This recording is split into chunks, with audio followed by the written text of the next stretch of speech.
Hello and welcome back.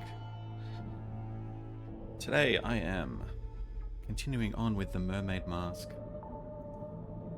Once again, apologies if you can hear some construction noise in the background. There are builders next door.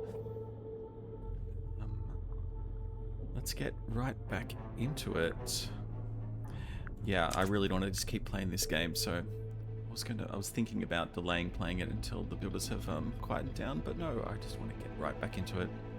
We are at 63%. And I believe we have a checklist.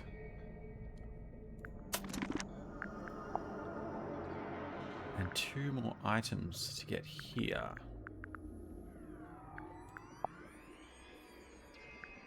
Has anything changed with these guys?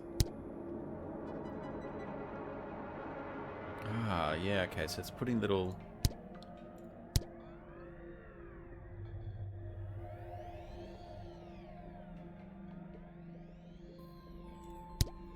It's putting little sentences here, little bits of information that we got from the suspicion.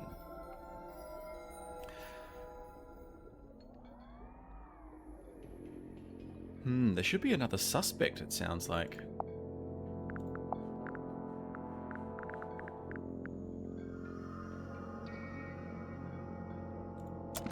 Alright. Okay, there's a few things here. Oh, Zeppa's bookcase hasn't been ticked. What was the problem with that?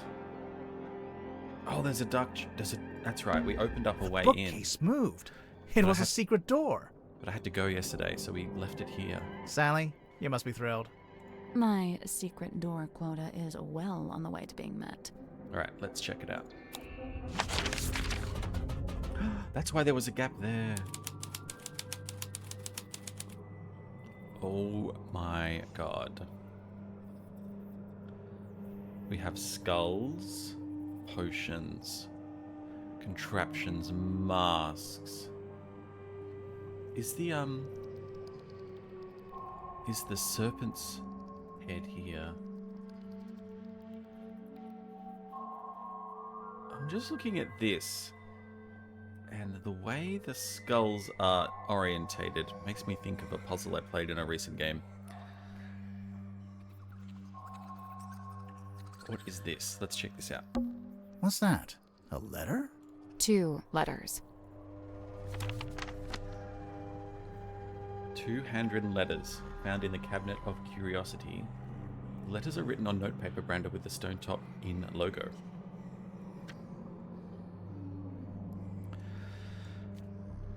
Dear Zephyr, maybe, from Magnus.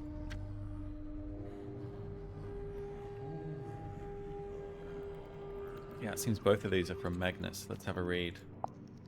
Dear Zacharias, how is your research going? Have you made any new discoveries about dreams? Silkworm has been quiet recently. I may be going on a trip soon, an ocean voyage. Felicia has been trying to get hold of a particular map. She says it will lead to something really strange and interesting. She says it is something that could change our lives. I am apprehensive about it. I think I like my life the way it is. Magnus. Dearest Zacharias, the voyage turned out to be ill-fated. Oh my god, we're getting into the good stuff here. Since returning, I have been quite ill. I am recovering, but I am now afflicted with a peculiar, recurring dream. I have drawn a picture. Felicia sold the ship and left town. Okay, so this is what... Is this what happened? Felicia swapped the ship for the inn. No, wait. I'm confused.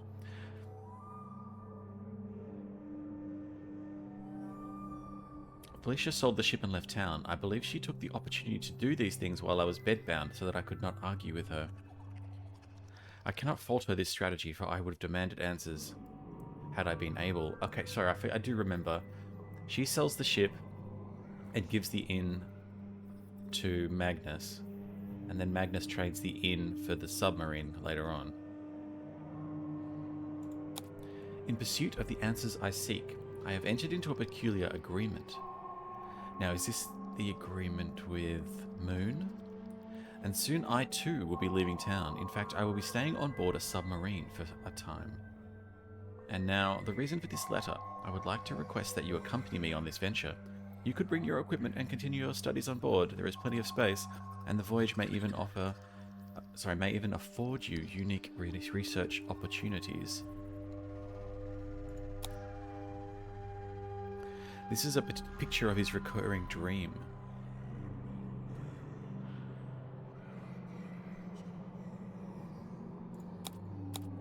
If you are willing, return to Silkworm as soon as possible. When you arrive, I shall already be housed on the submarine moored in the dock.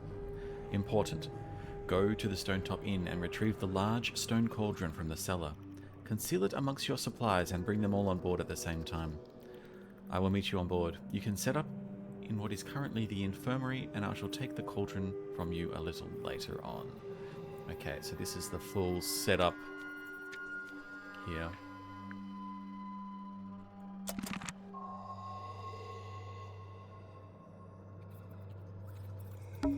Is it a mask? I'm not sure. But if you laid it down flat, you could use it as a sundial. True. Oddities. Knickknacks. Doodads. Assorted anomalous artifacts. Nice. I don't know what this is, but I can't seem to look away. Sally. Hmm? You are getting hypnotized. Really? Cool. It's an armillary sphere. An armillary sphere? Usually the rings are set around the earth or the Yeah, sun, but it's a bit of coral. but this one has a little clawed foot in the center. Oh, a clawed foot. I don't have the mental capacity to consider the implications of that. There's a bunch of little skulls down here. Ooh, we have a puzzle. Swap the position. Oh, they're shaking. Stop that. Stop that. Swap the positions of the set labels and the skulls. Tap to rotate the skulls.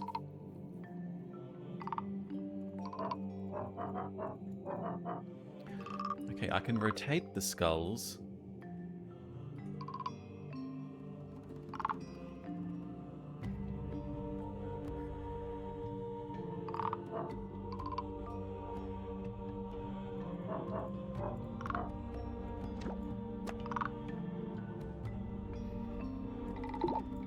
I can swap them too.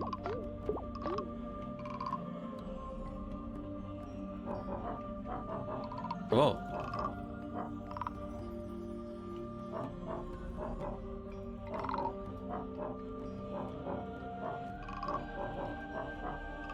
I was wondering if one of them is red on the back.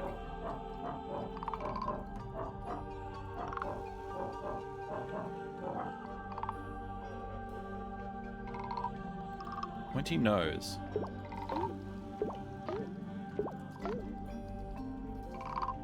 But moon. Oh, there's only 3 red ones, so red has to be on the top.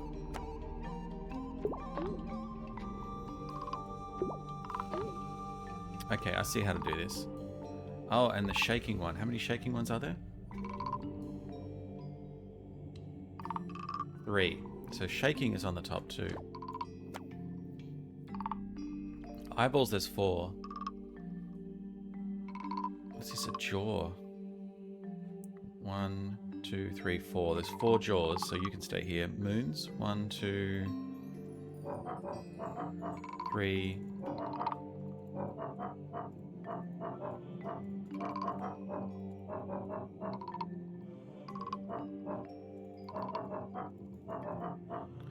I think there's only 3 moons. What about horns? 1, 2, 3. Any horns on the back?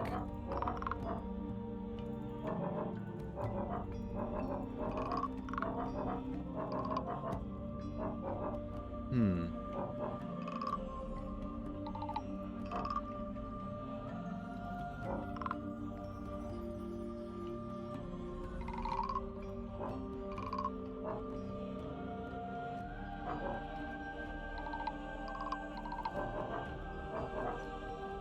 Horns. I only see 3 horns. Wait, did I count the moons?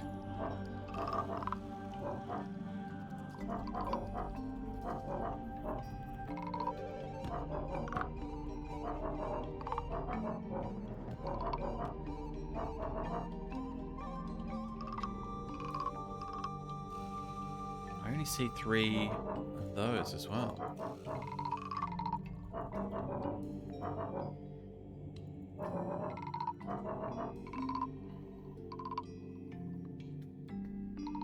Oh, there's 4 of these. Okay.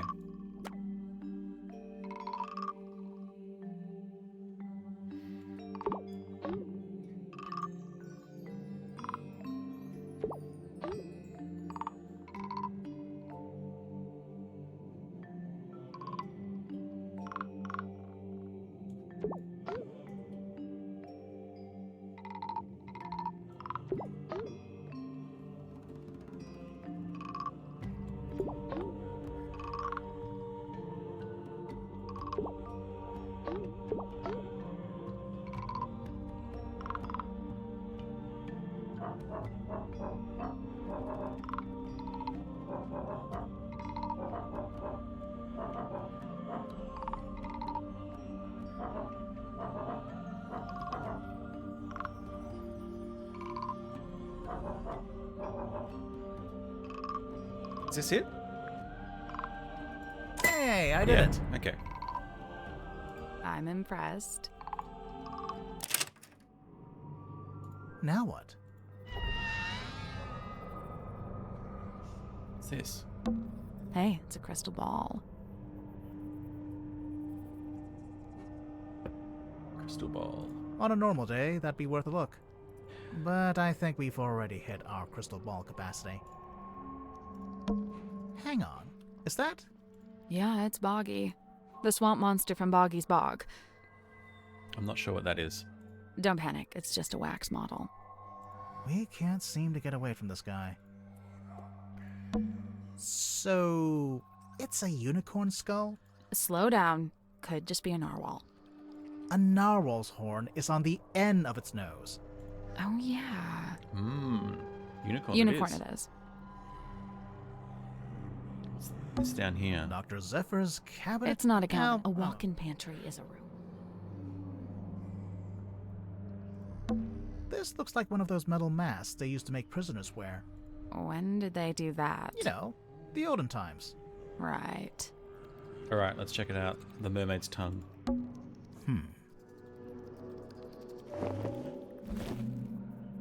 A strange leather mask known as the mermaid's tongue. It was found in the cabinet of curiosity. It is freaky. It's got a... Yeah, you put the coral in the top? Maybe? I think it fits too. Yeah, it's got a hexagon outline and a little knob.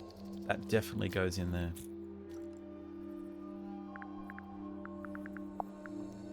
We have it all. So let's go and check on... Is there anything else worth checking out while we have everyone? Yeah, maybe. Maybe I'll have a closer look at this. Now Cynthia's not here, we can finally take a closer look at that jacket. Oh, this just opens this up. We could, but it's still locked behind glass. Now, there must be some way to get at it. Well, there's an electronic panel over here. Some kind of switch, maybe? Puzzle time. Drag the 9 metal pieces into the correct positions.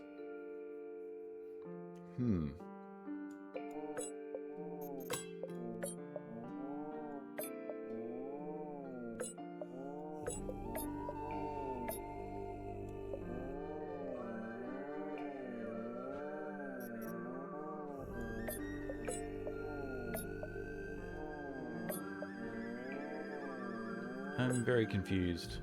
Is it supposed to lock in somewhere?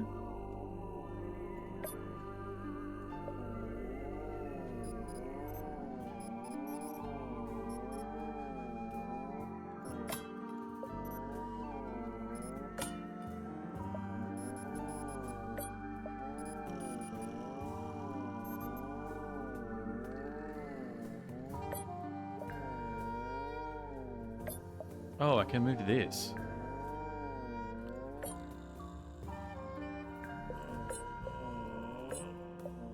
Oh. It does slightly change there.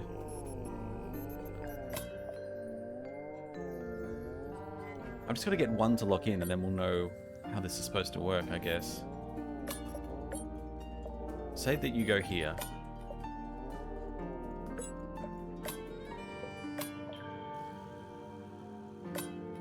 Like, is that close enough?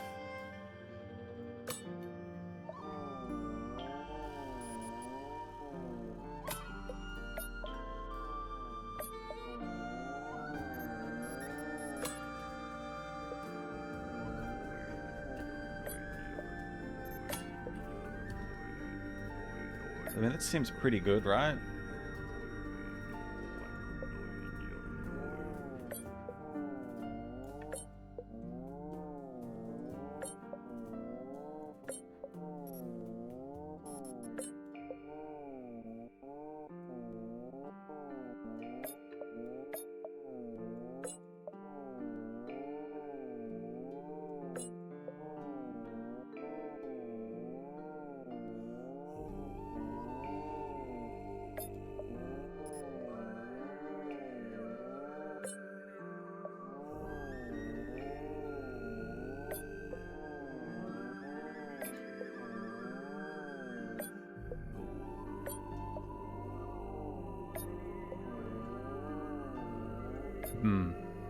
This isn't quite working out. I still have no idea if this is actually the answer either.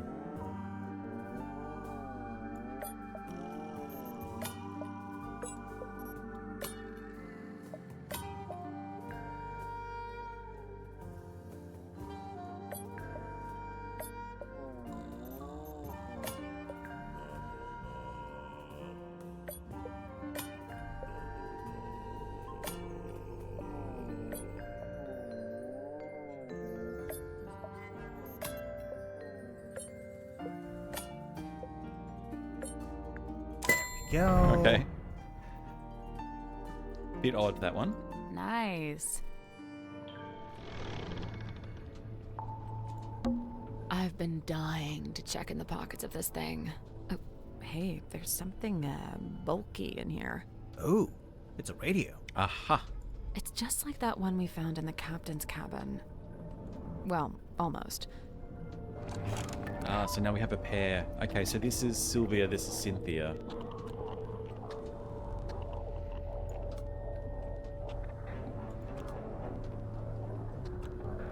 Amazing. Okay, so we can't get any more items, but we can upgrade our items, kind of, you know, like, Down periscope. Down periscope. we can add to them. So is there anywhere else we would like to go where we couldn't before? Maybe here. And maybe here.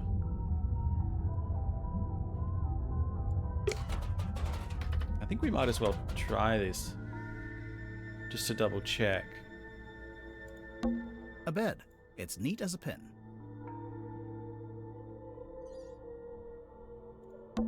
A bed. It's a mess. It's Worman's We typewriter. already solved the puzzle and found a handwritten letter. Yeah, I don't think there's anything else there then.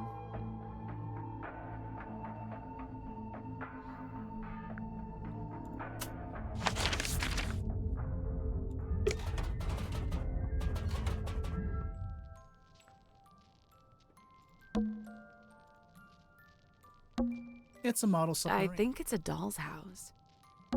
A set of wooden drawers. Maybe that is it.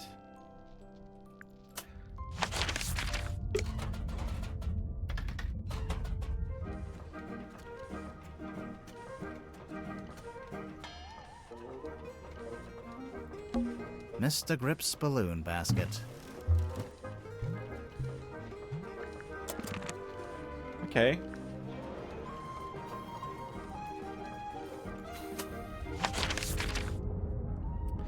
There's two things left on here. One of them is going to be talking to all these people, and the other one might be...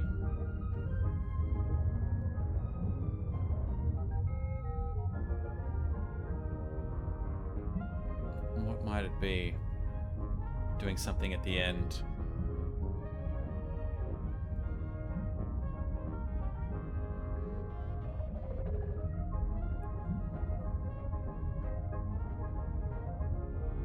Right, let's go and talk to them. I'm not sure what it is. If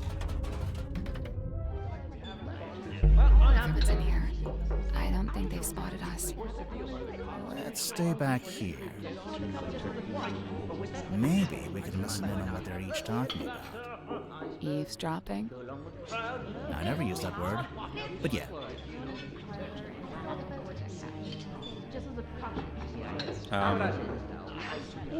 Well, let's start from the back. I was talking to Hex.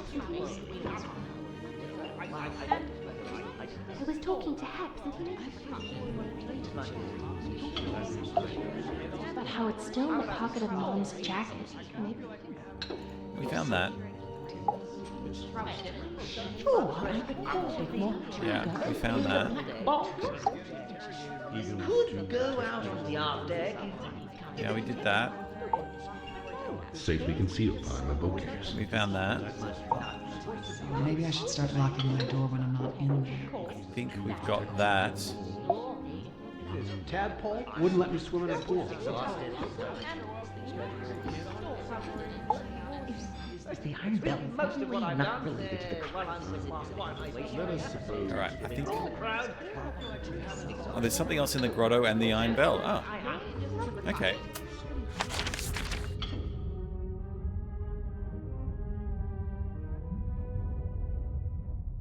Well, let's go to the bell first.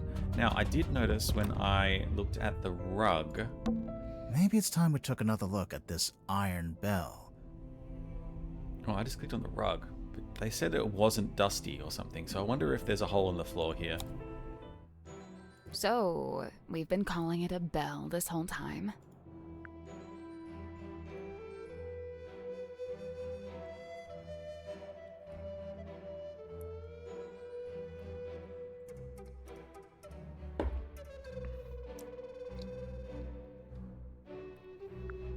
I mean, yeah. It kind of is a bell, still. It potentially makes an airlock with the cauldron, you know, like a diving bell would. But maybe it's not... I mean, what do you want me to say here? These are just really weird. I don't think it's broken. Let's just say it's a contraption to open the cauldron. Let's say it's not a bell at all, even though I still think it is kind of a bell. It's not a bell at all. It's a mechanism that connects to another clue.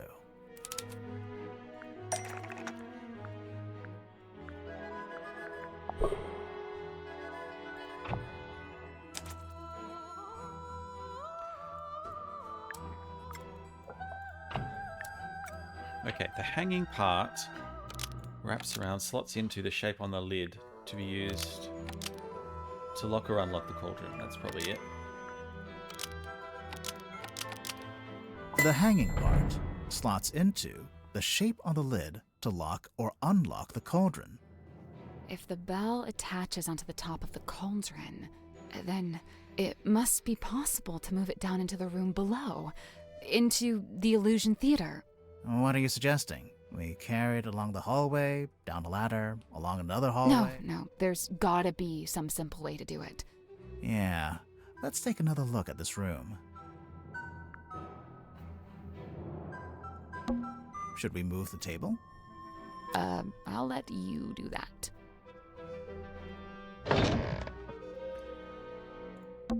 Should we move the rug?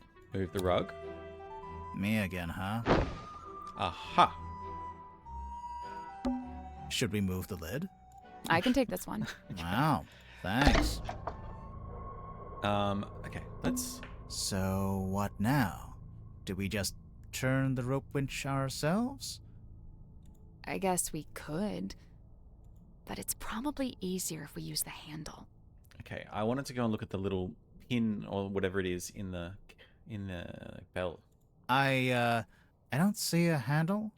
Yeah, so there's a winch here and ropes. That's because it's not in this room. Hmm. Ah. It's open. Looks like it's exactly the right size for the bell to go through. So what now? Do we just... I guess, but it's probably... I, That's because it's not... Now, would the handle must be in the storeroom, right?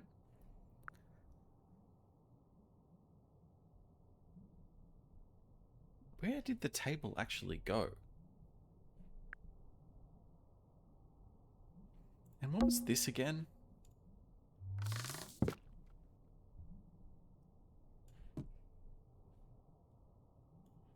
Oh, yeah. We turned this upside down and I can't remember what it actually did.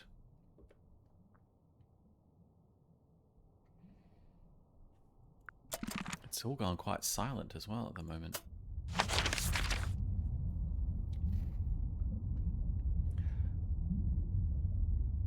I don't think the handle would be up there. It's probably down here, but let's go to the airlock grotto again and double check there's something that we missed here.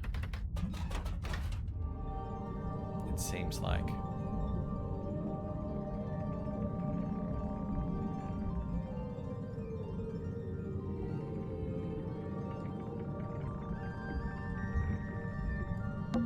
We already solved it.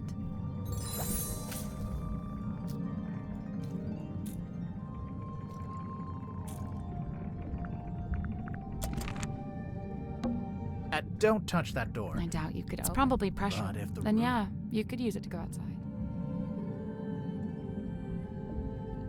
What am I missing here? I can see the airlock through the hole in the ceiling.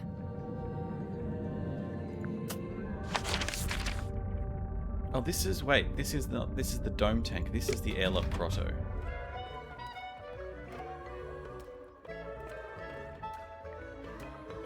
Oh, the bottle. Well, Tadpole's not here. Thus, you're free to start breaking her belongings. We can just remove the wax.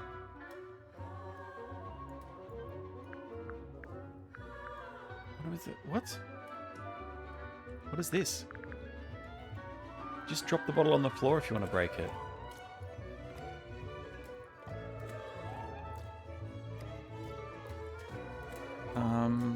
Do we want to compare it with the typewriter?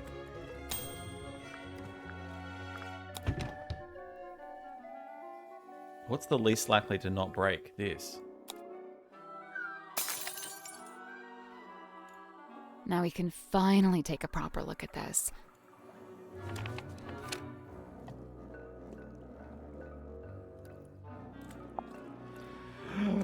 Curse in the cauldron. A small room within the bowels of the ship, his lifeless body lies in the shadow of an ancient stone cauldron. The cauldron's heavy iron lid has never been unlocked. It has never been opened. For all his strength, he ultimately proved powerless against the lure of the unknown. On this morning, the cauldron has been unlocked. On this morning, it is wide open. And then we have the symbol. But what else is there in this document?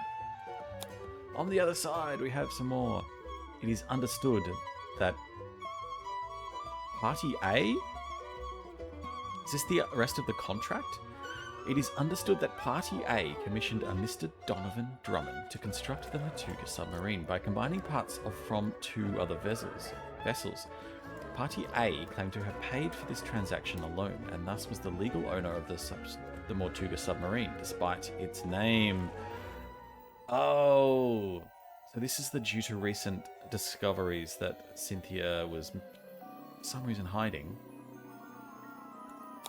However, one Cynthia Seafoam has now provided evidence of how exactly Mr. Drummond was paid.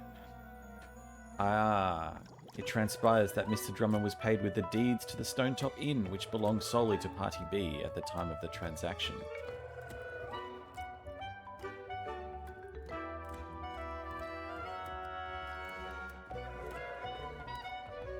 Yeah, so this should be part of the contract. Well, that looked familiar. It's a secret third page of the command contract. Secret second page, technically. Aha, okay. So now we can sort of read this in full. Party A, Party B. Previously, Party A has been considered the legal owner of the Motuka submarine, and thus the rightful commander. However, recent development has exposed that Party B, Cynthia, is in fact the legal owner. It's understood that Party A commissioned Donovan Drummond to construct the submarine. Party A claimed to have paid for this transaction, so Motuka claimed to have paid this transaction alone, and thus was the legal owner of the submarine. However, Cynthia has now provided us how exactly Mr. Drummond was paid. It transpires that Mr. Drummond was paid with the deeds of the Stone Top Inn, which belongs solely to Cynthia at the time of the transaction. How did Cynthia own the inn at the time of the transaction? Because it was owned by Felicia. It's owned by Stone Tops. Just because she had the deed?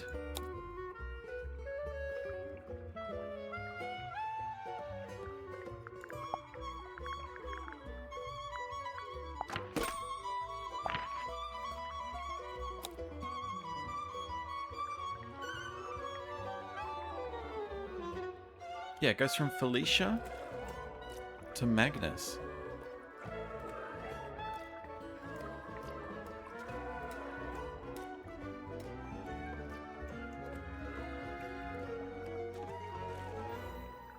I'm still confused by this. Oh, yeah. So she's leaving while he's asleep.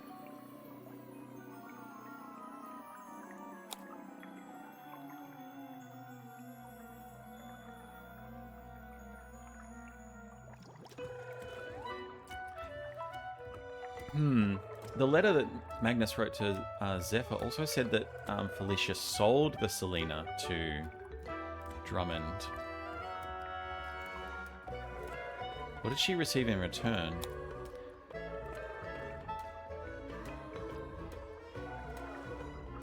And how did Zephyr get the mermaid's tongue if she returned it to its resting place?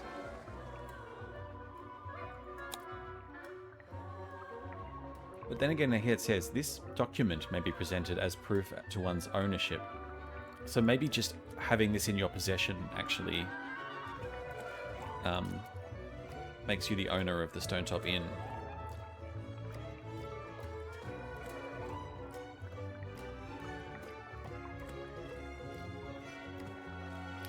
This doesn't make sense. So maybe Cynthia got it from her dad, right? But the time of the transaction, Cynthia wouldn't have had this deed, right? Unless when, because why? How would Don Drummond get his name on here? Whose handwriting is that? Is that Don's?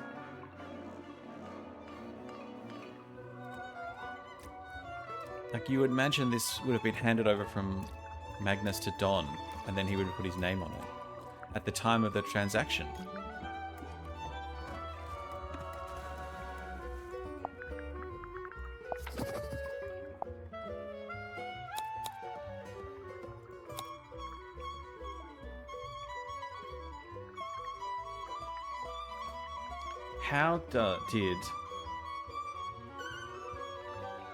How is this possible? There must be some other evidence that Felicia gave the inn to Party B.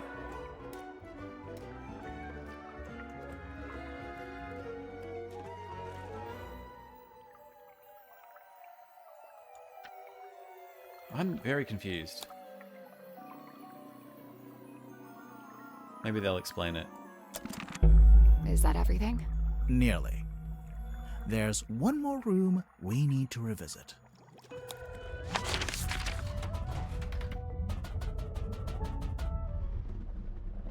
Well, here we are. One last time. There must be some way to get the iron bell to lower onto the cauldron. Something behind here, or something behind the curtain, or something behind this. Let's try here. There must be a way to lower the... I think we should probably shut the cauldron first. Oh, okay. We'd better shut it.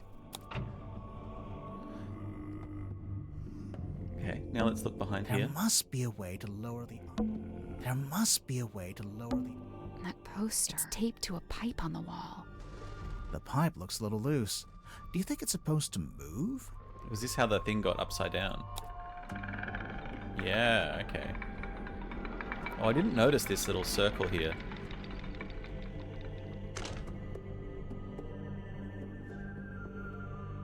Yeah, now it's the right way up. Now we pull that What do you pin. know? It fits perfectly. So when It the... could, oops, if we oops. can work out how to activate it.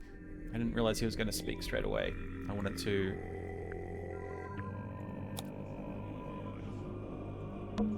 What is that anyway?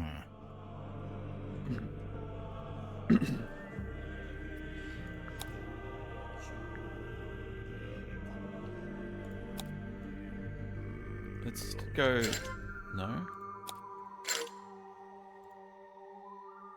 Ah, this is why you need to have long hands. You need to do these at the same time.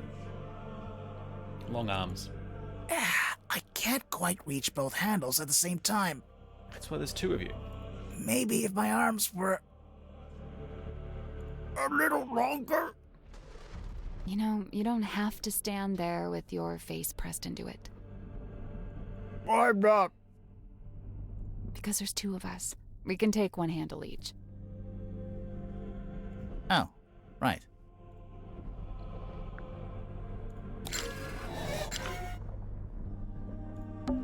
That little metal part isn't supposed to be there, huh? I wonder...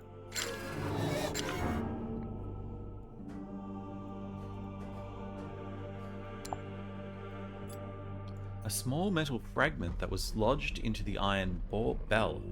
Oh, I assumed it would be like a pull cord. You'd pull it and it would rotate the inner mechanism. But I guess not.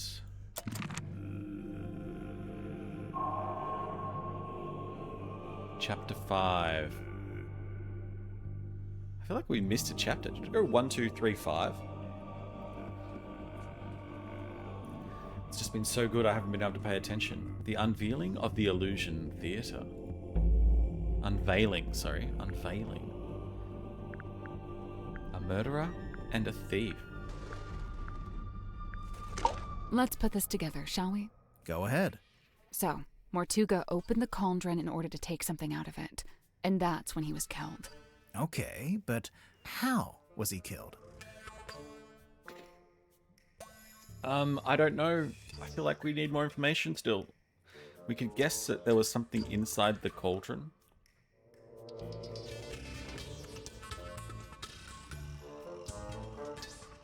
Unless that little metal thing could have cut his throat. So that would be this. But let's go The with thing that. inside the cauldron. Wait, really? You know what? Let's try that again. And that's when he was killed. Okay, but how was he killed? The iron bell? The iron bell. We know that the cauldron lid is unlocked by that screwdriver kind of thing on the iron bell. And so, if Mortuga wanted to unlock the cauldron, he'd first have to lower the bell into this room, like we just did. You know, we've actually got evidence for this. First-hand evidence, no less. I wonder if that metal thing that was in it is like is only a part of a blade. So as it spun around. But where did the blade go after? Because surely that little thing couldn't cut his throat. First-hand evidence confirm. Yeah. The upside down.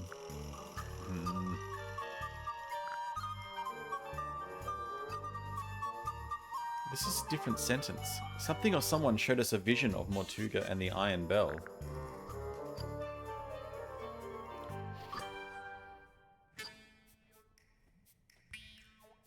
I feel like having this upside down is good enough evidence that he lowered the bell, or, well, at least somebody did.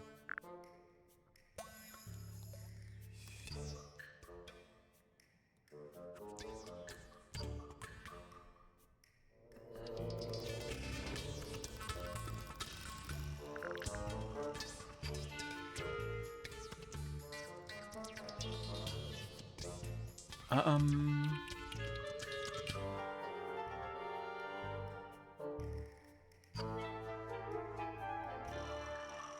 Unless the coral is sticking out of there.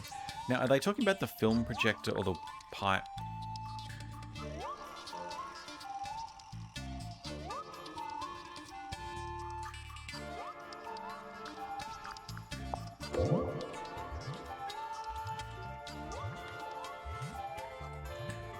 Yeah, okay, this vision here, maybe.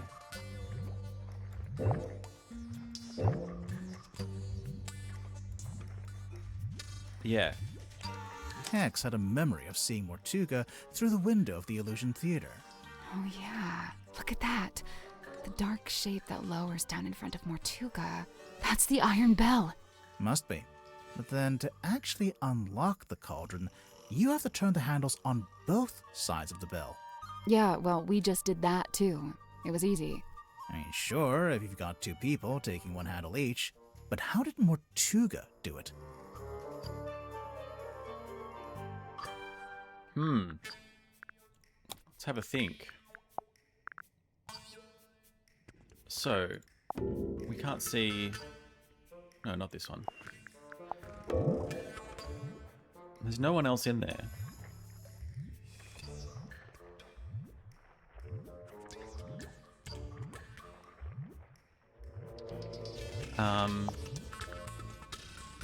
Now, there were some records of... I think it was something to do with Felicia saying something about reaching around it. Where would that have been? In here?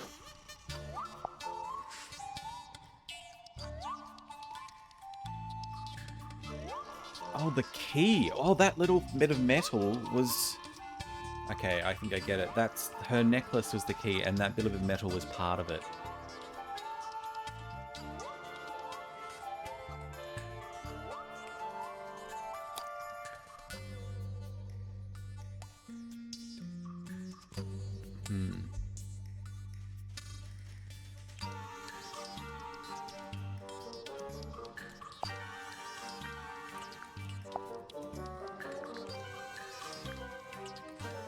Where else could it be?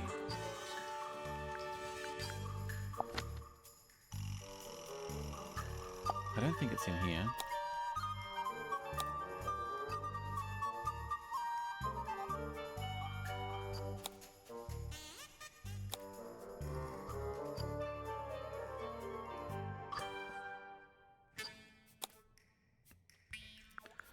No.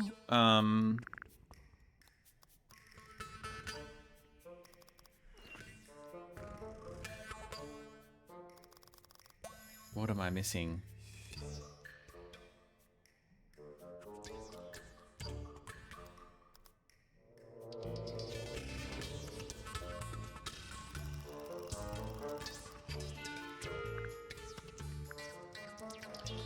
Oh, damn it.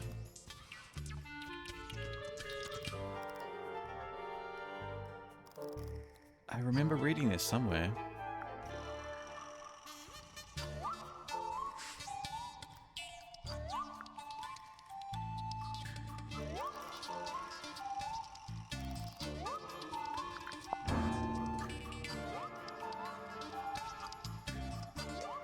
If I could maybe get my arms around it just about.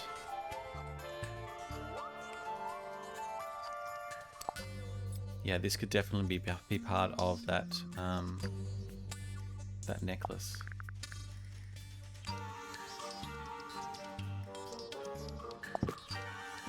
Which we can't quite see here. I can't oh my god, why can't I remember where things are?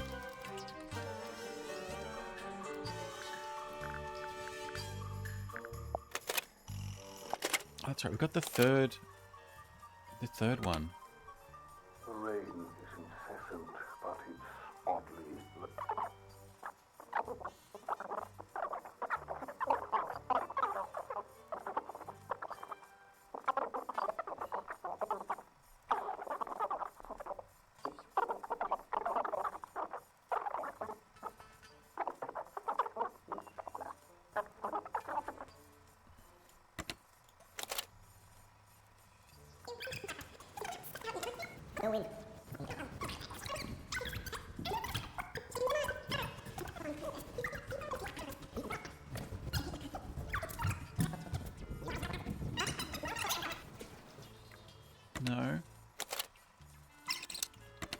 No.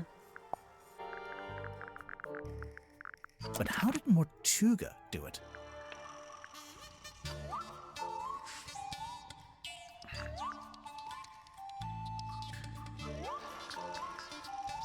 I feel like there was a mention to this and I just can't think about it. Can't find it, I mean.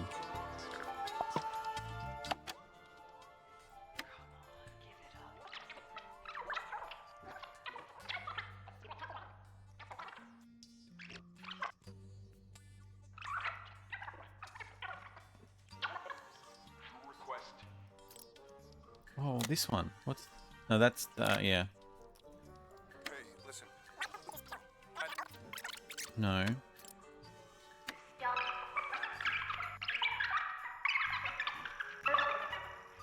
be still, for this is the end and the beginning.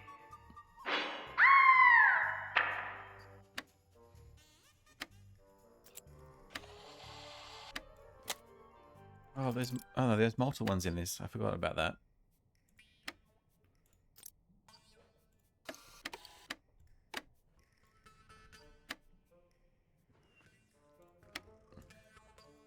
Or not.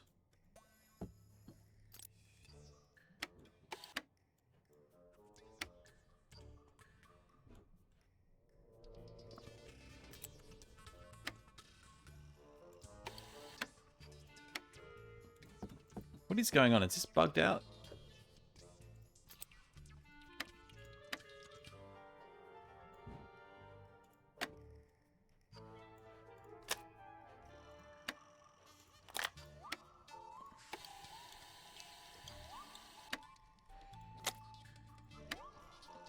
Huh, that's weird.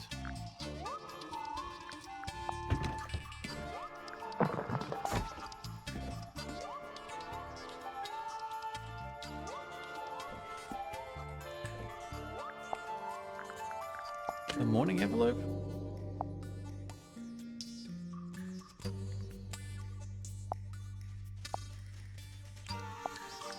Nope.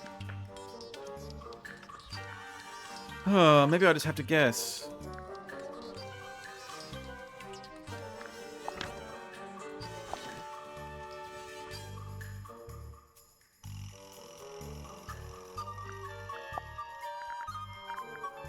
What could he have used to help him?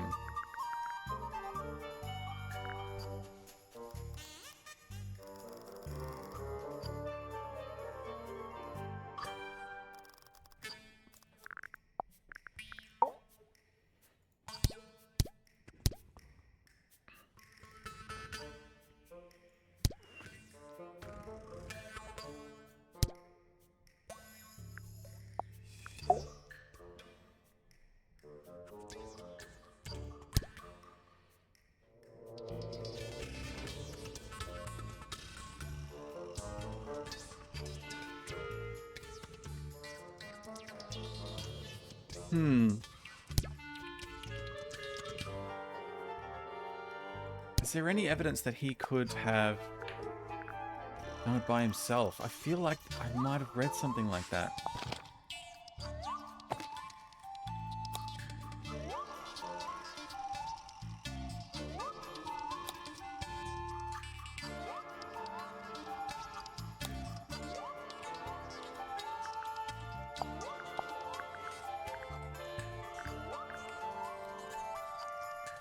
What am I missing?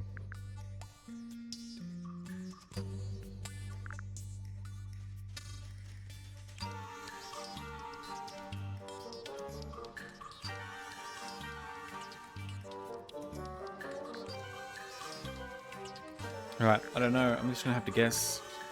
But how did Mortuga do it? Oh my god. I think it's probably someone else or he did it himself. Let's try He this. did it by himself. You think? I'm pretty sure, yeah. There's even a record of him trying to do this once before. Yeah, where is his there? record? I What couldn't kind find of it. record? Felicia Stonetop's diary, from their time on the Dearest Selena. Magnus put his arms around it to turn the things. He can just about reach, but I told him not to do it like that. Might not be safe, since we don't know exactly what'll happen. So I said we could do it together, one each. So Mortuga could Yeah, I did do it read by that, himself. but where is that diary? But only just.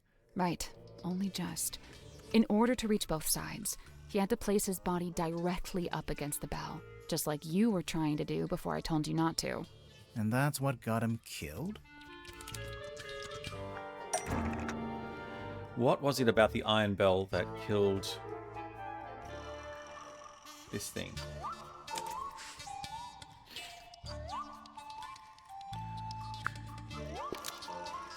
Was maybe wedged into... was designed to fit into the iron bell.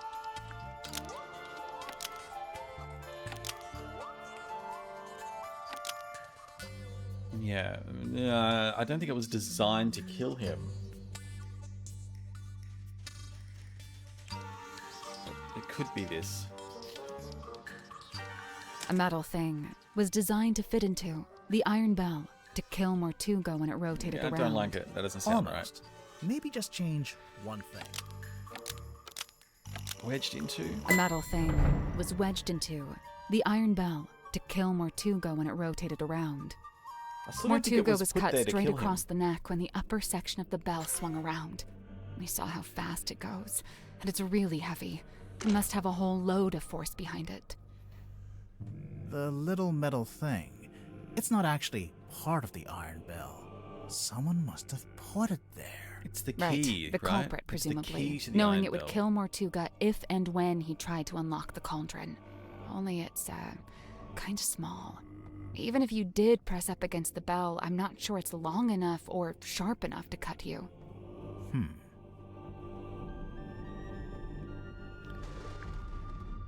I wouldn't say it's been broken in half. I'm like, it looks like that's only 1/3 of it. It was longer, but it's been broken in half. The part sticking out of the bell isn't the complete murder weapon. It's a fragment left behind when it was broken, presumably when the culprit took it back out. A fragment of what? A knife?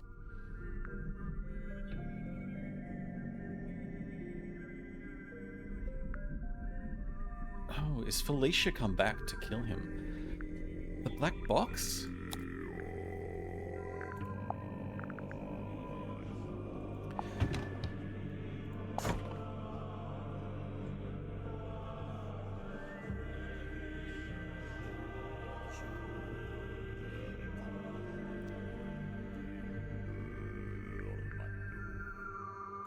A fragment of what? A knife? All right, where do we see the necklace? Gosh, why can't I remember where any of these things are?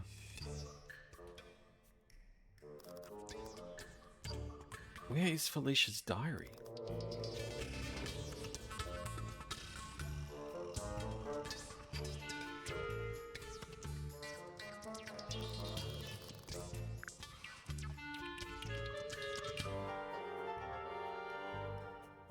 I know I saw a picture of the necklace somewhere.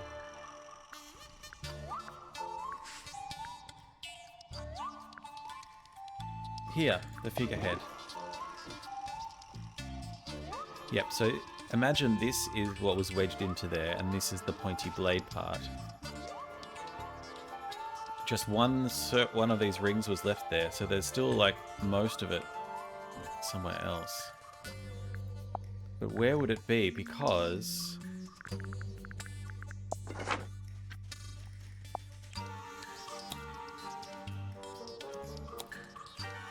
we put it all back where we found it, with the exception of the key, which, as you're well aware, has been safely around my neck ever since. Wait a sec, wait.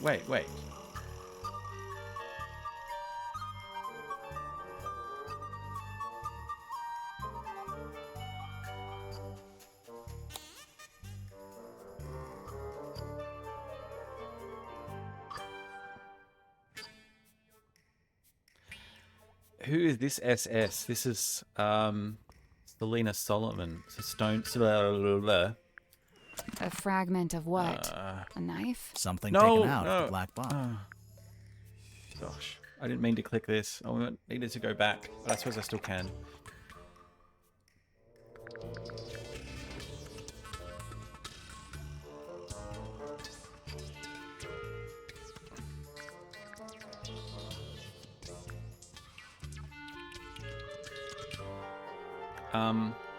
What was I going to look for? Damn it.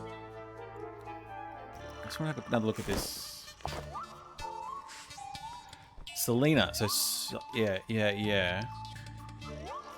So Felicia inherited the key. Maybe.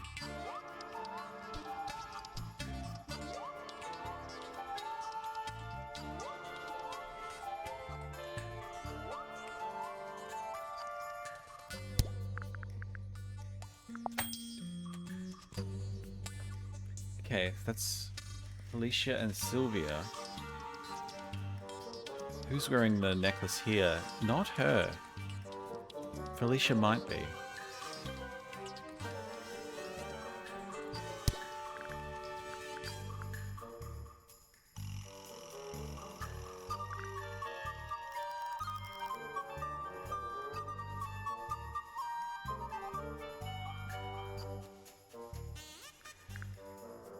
Do I...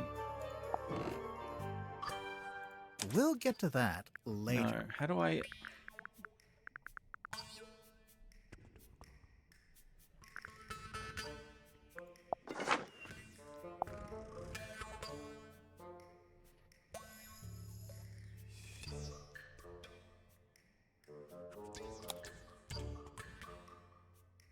Yeah, I think it was the necklace that was taken out of the black box. Because this black box seems to have all of Selena's items that she's given to Felicia. So this is like a... or maybe it is this. Nope.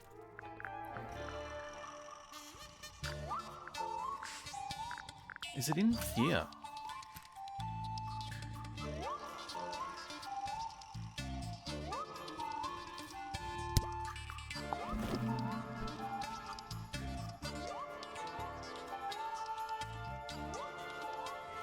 Well, maybe the key goes in there.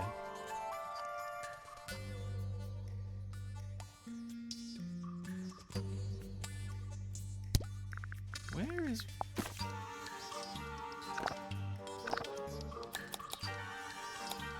Requires a special key. Oh, the key is for the mermaid's tongue, not for the bell. Ah.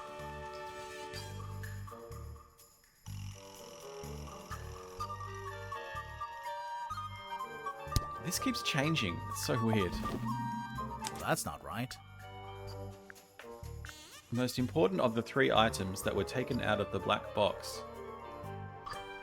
The 3 items were these 3.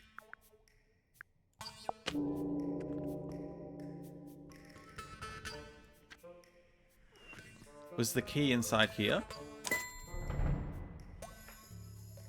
Which part shows what's been removed? Oh my god, yes! There's an imprint of it right there. It's slightly different to the necklace on the figurehead. Like, well hidden. The envelope's empty now, but there's an imprint of what was in there when Mortuga first opened the box. It's pretty clear. You can see exactly what shape it is. Okay, but what is it? And why was it in that envelope? A necklace. We'll get to that later.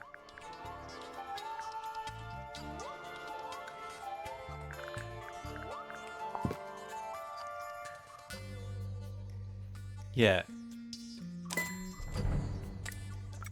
It once belonged to Felicia Stonetop. She's wearing it in the painting. I'm pretty sure she is, anyway. I don't know. It doesn't show the necklace very clearly. It's half hidden in her dress.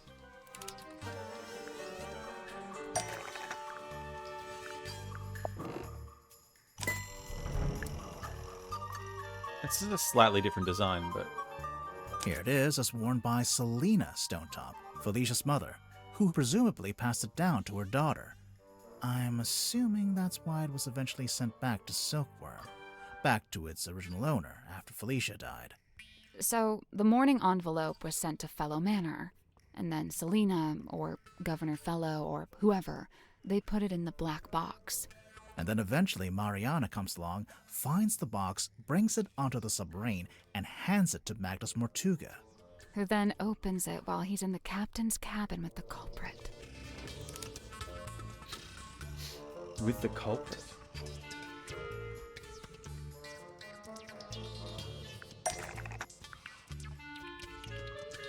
Evidence of Mortuga opening the black box while he was in the captain's cabin with the culprit. Well, we have a recording, don't we?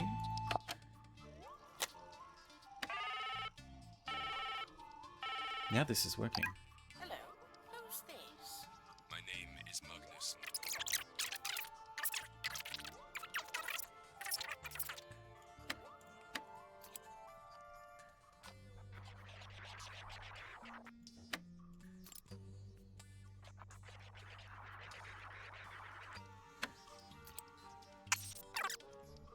Okay.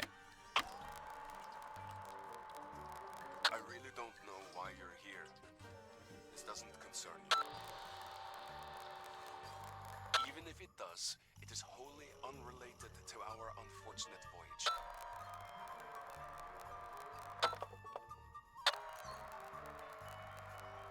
It doesn't open that way. It slides out at the side. Let me do it. There's something inside. Wait. What's this?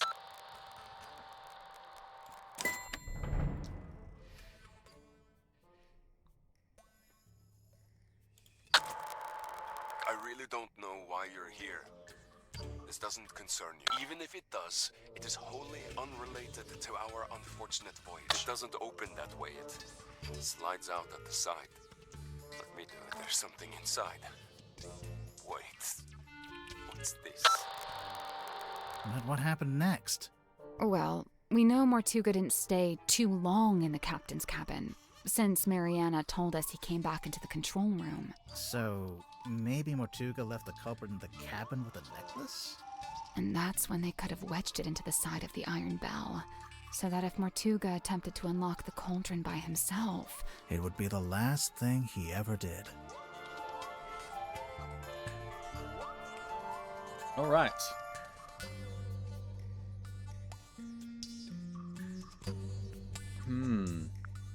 There's something I don't understand. What? Mortuga opened the cauldron in order to take something out, and that's when he was killed. Right. So why was the cauldron empty?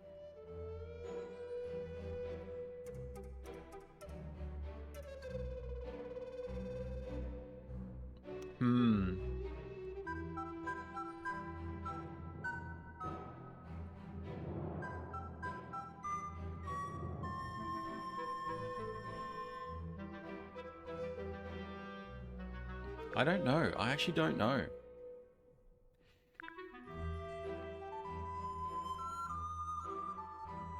I think it's one of these two. Oh, wait. The mermaid's tongue was in there. I don't know why the scratches are in there. Let's go with this. The culprit stole the contents of the cauldron. That's the only way to explain it. But how did they get to it? How did they get to the cauldron?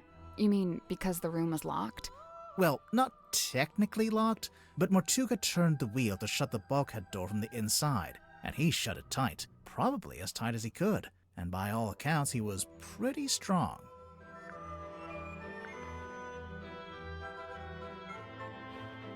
Oh, they didn't need to? They could jump in from the top, couldn't they?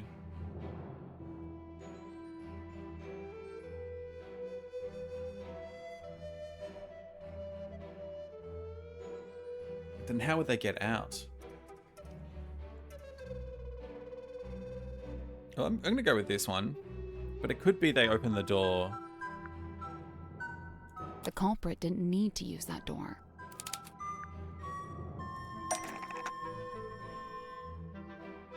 They came in via the captain's cabin. You know, through the hole in the floor. Surely Mortuga would have made sure nobody could get into the captain's cabin. How?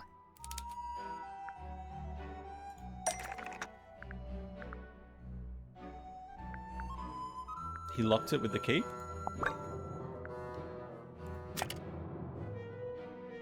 he had a key, he would have locked it. You think? Definitely, since he'd have rearranged it like we just did, moving the desk and the rug to reveal the hole. He wouldn't want anyone wandering in and seeing that. So the culprit would have needed the eyeball key. Mm-hmm. But how? I doubt Mortuga left it lying around. He probably took it with him.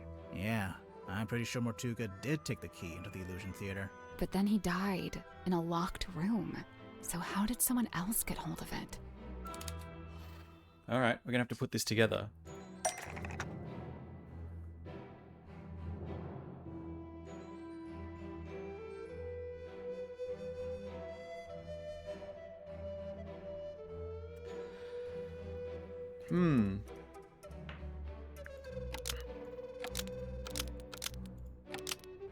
I mean, I suppose it could have fallen through the vent.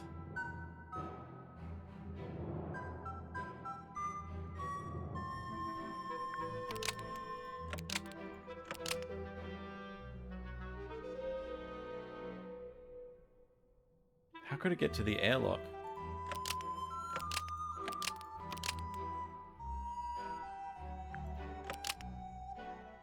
I mean, this is a guess. The eyeball key fell through the vent under the cauldron and landed in the bilge. Yeah, but like, It fell into the bilge. that's Remember just how it smelled kind of luck, weird? right? That's the bilge water Yeah, smell. I did notice that. So the eyeball key just happened to roll across the floor and into the vent? No, it didn't happen by accident. Yeah, okay, because of the culprit tilted the submarine. The culprit tilted the submarine. From the control room.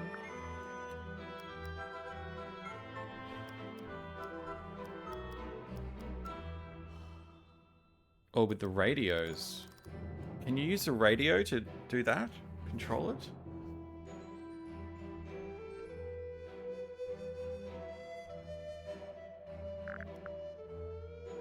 Well, the ship's wheel would do it.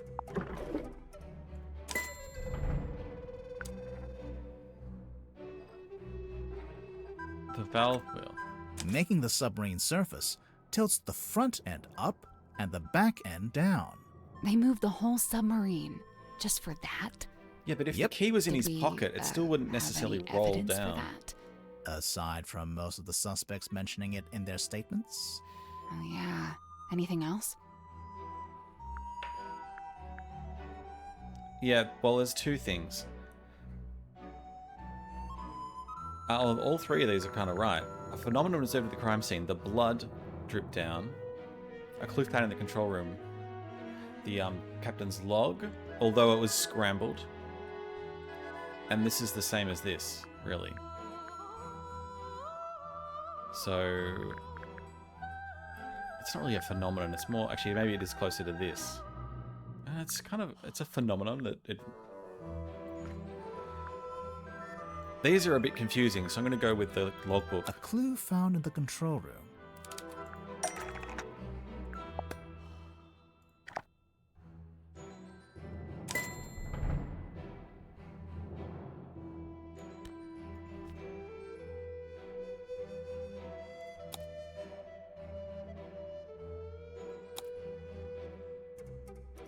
Yeah, just before this gets scrambled, we're at 0. Goes from 3 to 0. A log card from the day of the murder that shows the depth of the submarine. It starts at 0. That's when it surfaced. Presumably that's when Mariana came on board. It steadily goes down, but then later it suddenly goes back up again. Anything else? Oh, okay. We can do all of these. Maybe it is. Let's go with phenomenon. I guess it could be either. A phenomenon observed at the crime scene.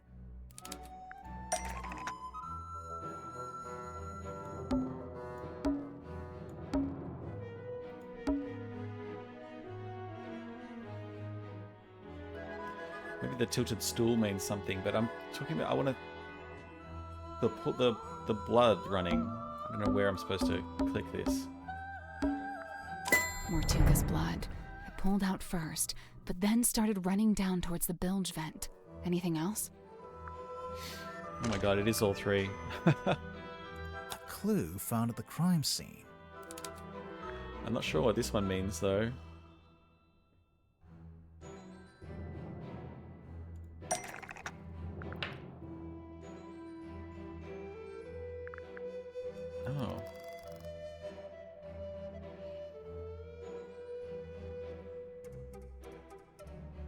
What other clue? I found at the crime scene. So it must be the moon vial. It fell off the stool.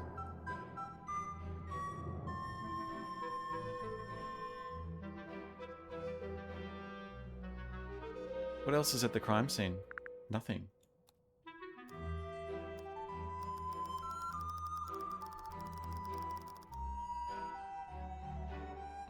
Wait a sec. Can you see the stool in the background?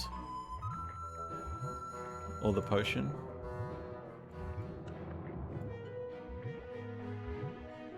Not really.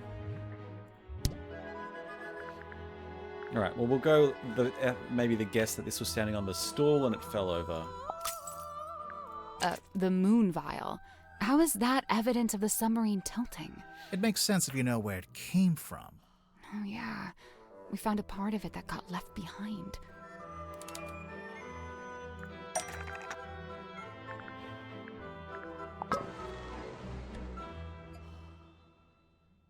How does this help?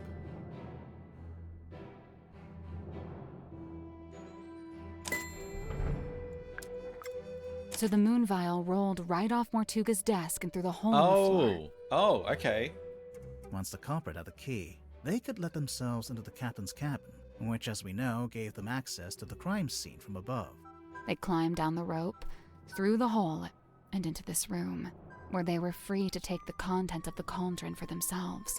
Although, to get out, they'd need to climb back up the bell rope, meaning they'd have to leave the illusion theater with the iron bell still lowered onto the cauldron.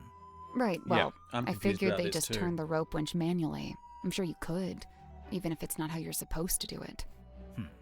And after that, all they had to do was cover the hole back up with a rug in the desk. And lock the captain's cabin on their way out. I guess that's why the poster was the wrong way up, because they could never have seen it. It's about time we went to speak with everyone else. That's all? Let's go.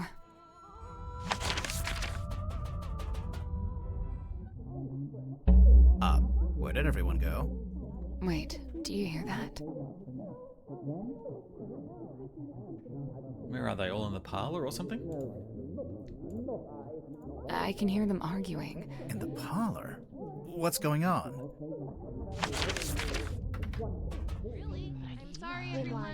I know this isn't ideal, but it's the safest way to make sure nothing happens to make it worse. I can't help but feel like this is last time. Look, I know this isn't ideal, but this is just how it needs to be until we can... Cynthia, you have visitors? Hi. Hey. We're back. What's going on? Cynthia's decided to lock us in. I've just locked the foredeck access, just for the time being. How come? She may have gone mad. We're still assessing. She's worried the culprit will attempt to escape as soon as they're named. Oh, we're naming the culprit? Lovely. Been looking forward to this. We're still doing that? I thought Cynthia fired the detective dudes. She didn't fire us. On the contrary, we've been pretty busy. Oh? Doing what? What else? Solving the mystery.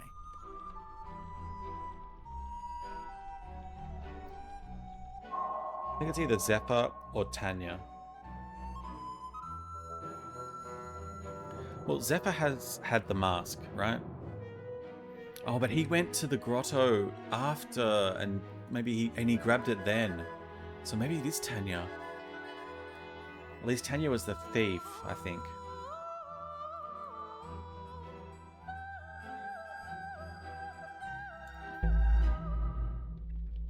Cynthia rather seems like she's Before, I just, want But everyone then, to stay still. So what are we looking at? Do you have the murder weapon? No. Kinda? Right, kinda. Cynthia, maybe you should have fired them. No, look, listen to me. Mortuga was killed by the mechanism of the iron bell. It lowers onto the cauldron and they fit together. It's a big mechanical lock. Right, and there's this little metal thing wedged in the side. It's not part of the iron bell itself, but it was placed there. That's how they got in and out without ever opening or closing the bulkhead door. So, the murder weapon... It's a necklace? Felicia Stonetop's necklace. And it's still missing? Right. Apart from a small fragment that snapped off and was left in the iron bell. And Mortuga was killed because he tried to take something out of the cauldron? Take what out of the cauldron? It can only really be one thing. The one thing that all of this has been about.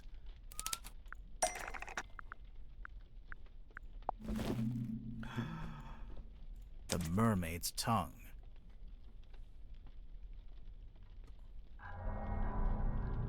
Alright. We're really getting into it here, aren't we?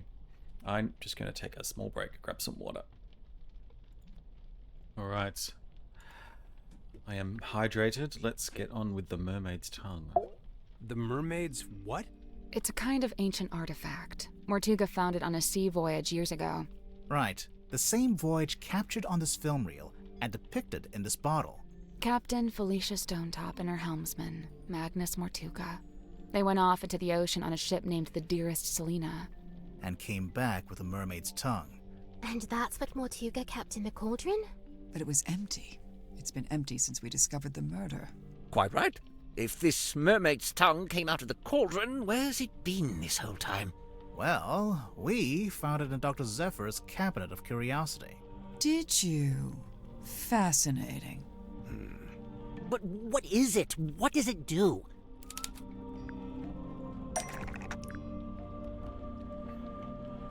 Okay, it allows you to talk to mermaids. Is that in here?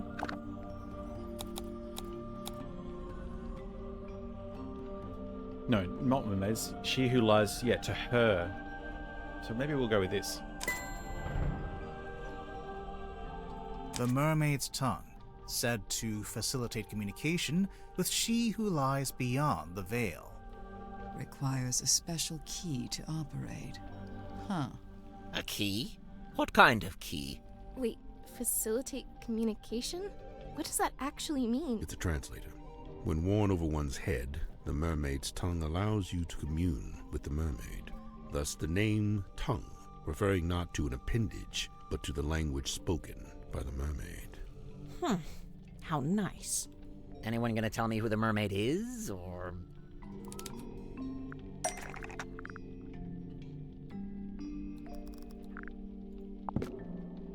This one, and then maybe the radar.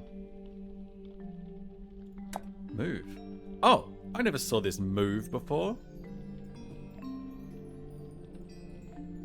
So there's a painting, painted by Selina Stonetop, we think. And a photograph taken with a submarine's underwater imaging system. And, why would you need a translator to talk to her? She's not local, or what? She speaks a language none of us could understand. It is said that attempting to commune with her without harnessing the mermaid's tongue would drive one mad. But how does it work? Nobody knows. Nice. Convenient. It is a powerful and priceless artifact. Oh, it's powerful, all right. Look what it's doing to all of you. I don't know, guys. I'm not sure if I'm buying into this thing. Kinda just looks like some grody old leather mask. Oh, it's a fake?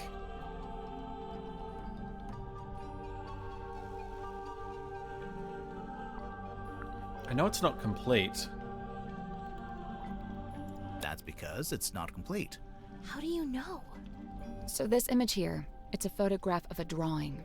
A cropped photograph, too. The good news is, we've got the real thing.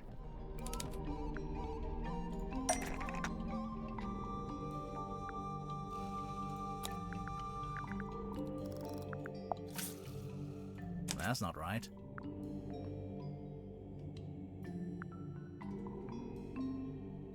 Oh, I'm just looking for the image, not the actual...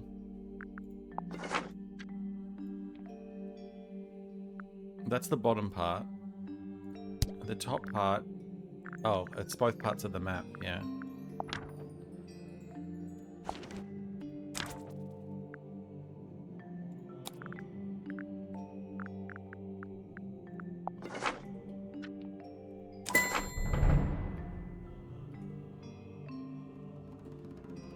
It turns out the ocean map shows what it's supposed to look like.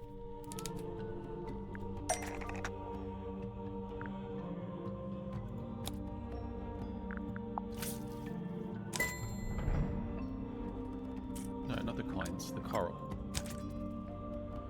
What does this mean?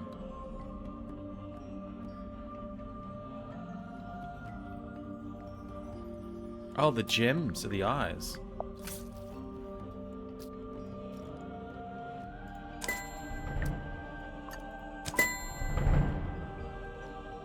Oh, I didn't pick that straight away. Oh, sure. Just help yourself to the stuff in my personal treasure chest. I don't mind. That antenna. Is that coral? It looks sharp. It is, and it's hard, like crystal. I'm pretty sure it explains the scratch marks in the cauldron. But why did Mortuga keep it locked in the cauldron?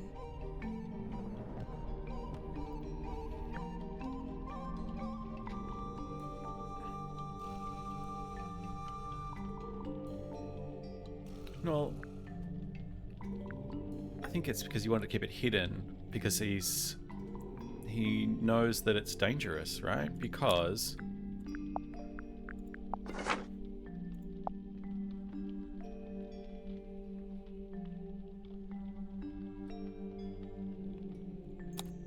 it destroyed my father within a few short years.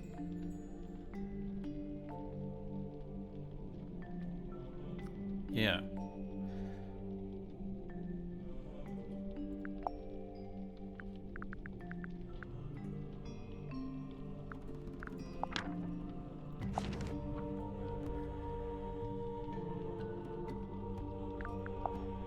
Is there any other evidence of that?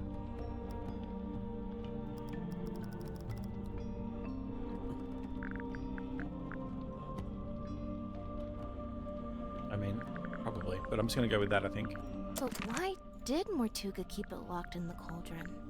Because he wanted to keep it hidden from everyone. The mermaid's tongue being on board was a secret Mortuga was keeping. The cauldron was covered by the sailcloth and locked in the storeroom, and Mortuga wanted to keep it that way. It's true. When he saw my poster, he told me we had to keep the cauldron covered up. Why the cauldron, though? Wouldn't it have been less conspicuous if he just kept it in a wooden crate or something? Keeping the mermaid's tongue in the cauldron wasn't something Mortuga came up with himself. Even before he ever found it, it's just where it's always been kept. Evidence to show the mermaid's tongue has historically always been in the cauldron.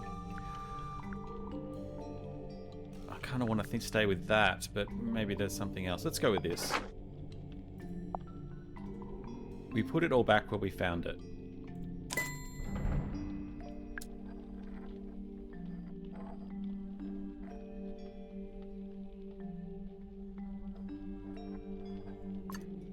There it is. See? In the cauldron, beneath Separated. the iron bell, Yeah. beneath the wooden buoy. But that was a long time ago.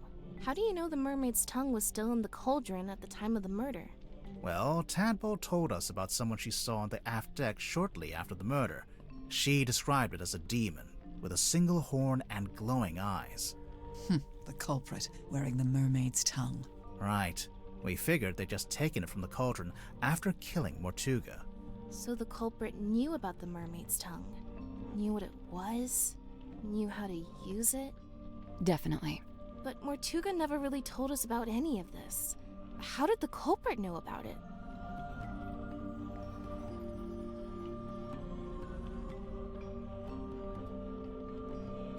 Oh gosh.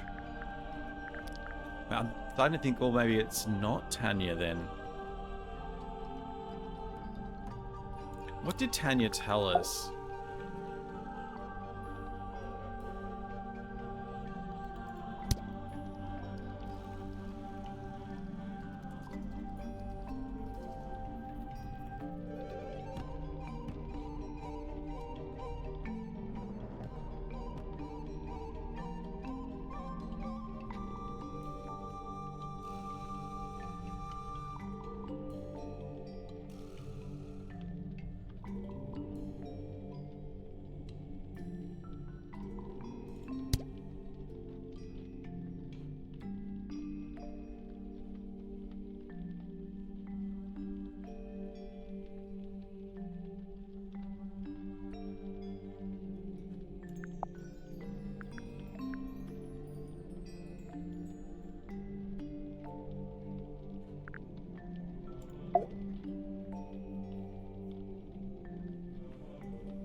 not sure. But Mortuga never really told us about any of this. How did the culprit know about it?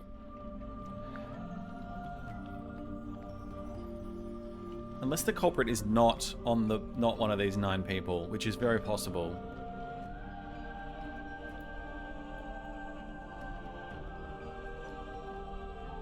It could be this if it was Mariana Moon. Could be this if there's another person we're not knowing about.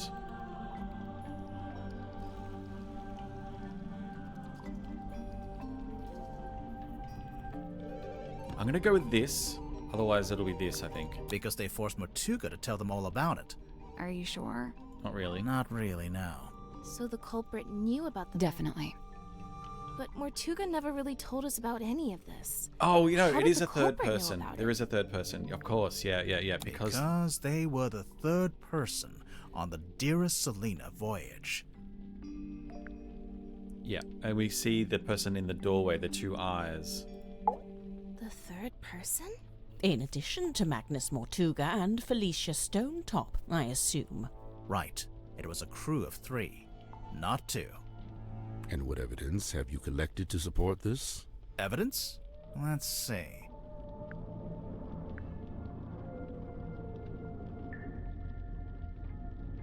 Mortuga's film reel.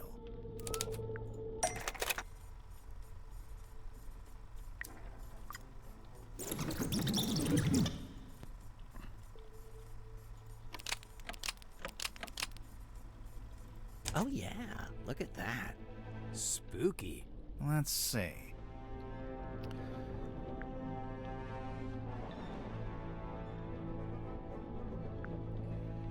What is the ship in the bottle?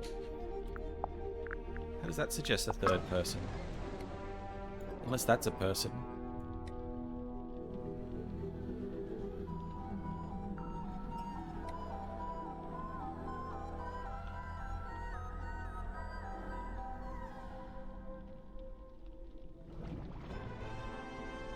Oh. Yes, the shake. Let's see. The ship in a bottle.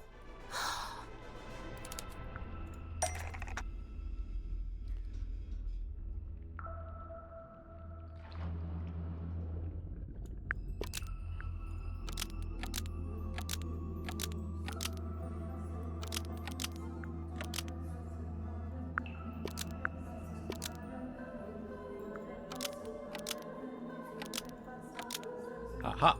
The ship in a bottle rattles when you shake it because a model of someone else is hidden inside the ship. I knew there was something in there. Someone in there. Let's see. The audio recording of Mortuga opening the black box. What recording is this? I really don't know why you're here. This doesn't concern you. Even if it does, it is wholly unrelated to our unfortunate voyage. So, if it was Mariana, she has this recording, but she staticked herself out?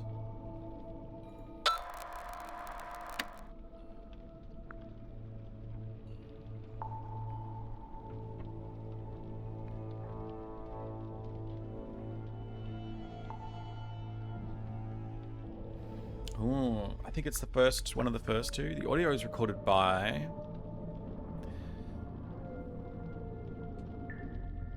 Could be possible. I think Mariana said that, what did she say?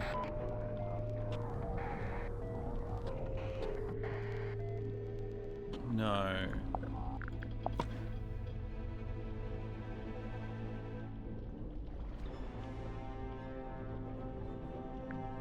What did she say? She said something that she was in the control room, I think.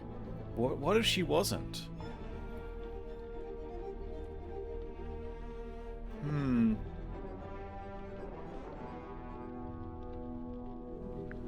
Oh, this game is so good. I still can't pick it.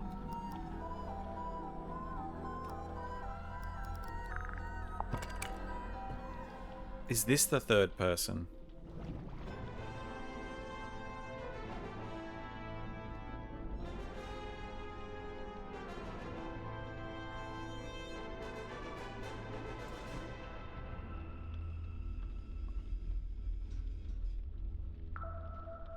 Where could he be hiding, though?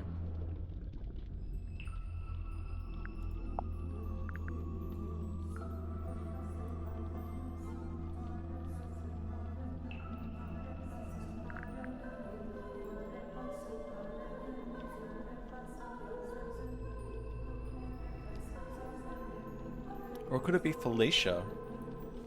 No, it can't be Felicia because her model's already on the boat.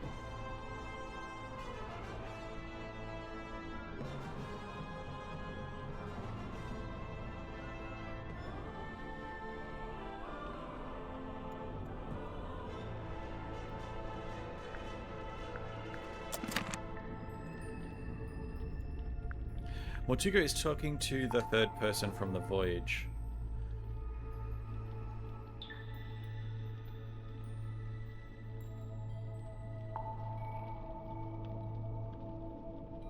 Let's listen to it again. With this in mind.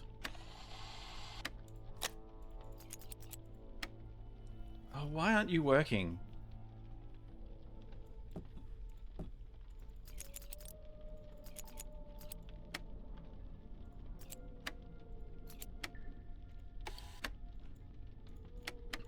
Oh, this is annoying.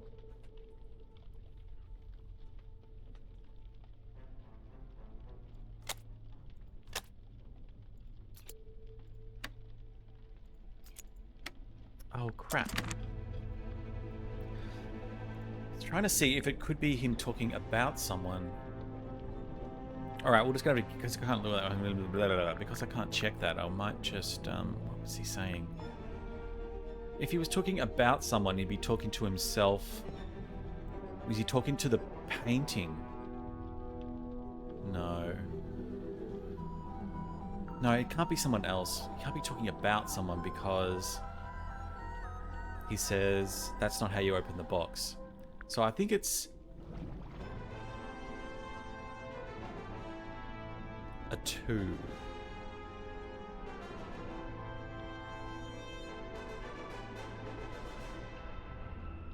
No, actually it could be. He's talking to someone and Mariana was recording it and she was the third person. It kind of does make sense. The audio was recorded by the third person from the voyage. Are you sure? Okay. Not really, no. Oh, I get to listen to it again? I really don't know why you're here. This doesn't concern you. Even if it does, it is wholly unrelated to our unfortunate voyage. Okay. Mortuga is talking to the third person from the voyage. Is he? I only hear the one voice. What explains the curious nature of the audio recording? What explains it? The radios? Yeah, the radios. Before it reached Mariana's pipe, the audio was transmitted from the cabin to the control room by these radios. Only they're faulty, or one of them is, at least. It turns itself on and off every few seconds. The cadence happened to line up with the conversation, so you only get Mortuga's half. Huh. That's quite the coincidence. Personally, if I'd written that, I'd feel guilty. There are more things in heaven and earth, Mr. Werman. Yeah. Well, there we are. Quite a bit of evidence as it stands. All right, but does any of that tell you who it actually is? Potentially, yeah. One of these could lead us to an actual person. Yeah. The ship. The ship in a bottle rattling when you shake it. Wait, the model person inside the ship? There's a way to work out who it is? I can think of a way. Let's do it with logic and reasoning, shall we? First, we'll compare the ship in a bottle with Mortuga's other wooden model. The model town. What about it?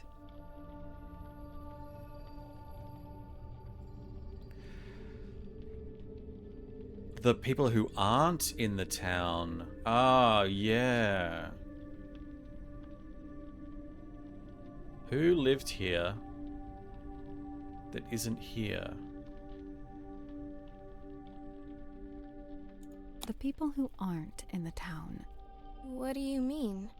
Mortuga and Felicia aren't in the town because they're on the ship. Selena too, I suppose, since she's the figurehead. I don't think they're who she's talking about. It's important to remember that the model town is specific to Mortuga's life. When adding the model figures, he only included people he had dealings with. And he only detailed the buildings he was familiar with. The rest are just generic blocks. With this in mind, there's someone else who should be here, but isn't. Well, it could be Cynthia. She would have been just a child, though.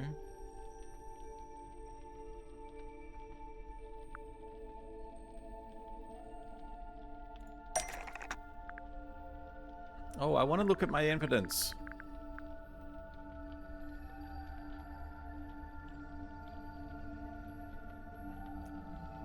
Godric.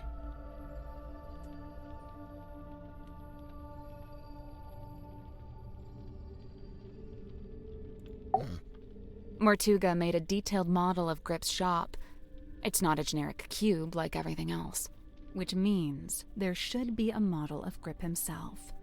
But it's not there. But why would Mortuga include Grip in his model town? Did they know each other? And if they did, how did Grip end up going along on Mortuga's ship?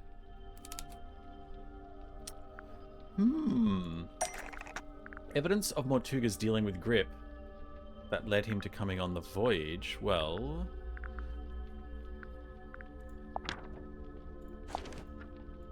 this.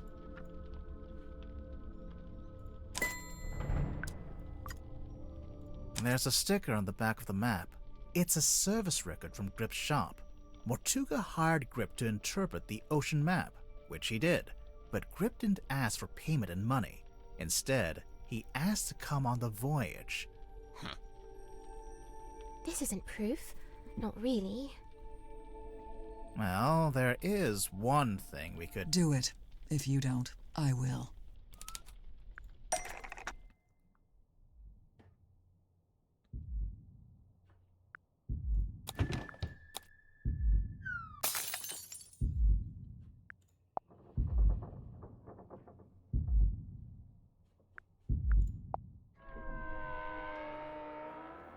There he is.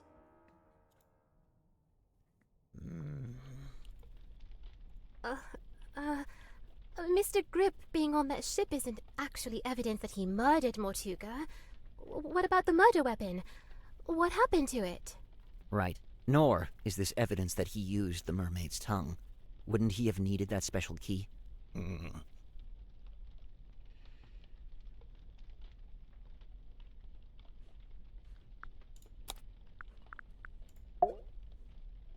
Does he still have it?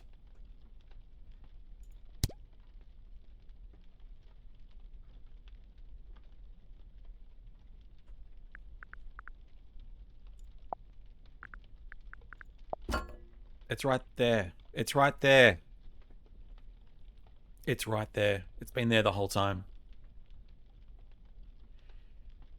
Or is it this one? Actually, it's probably this one.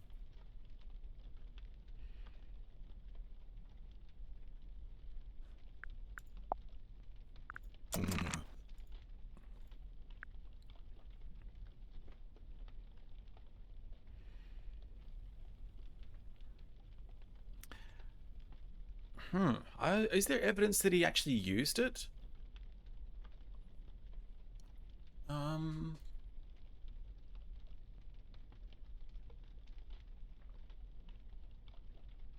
maybe when the ship went haywire.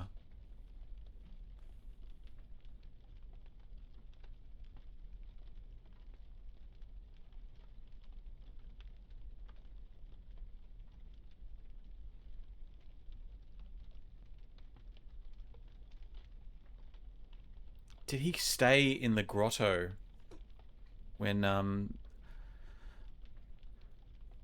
maybe. Well, I know this is true. Well, if he has the compass, he does. And this is true.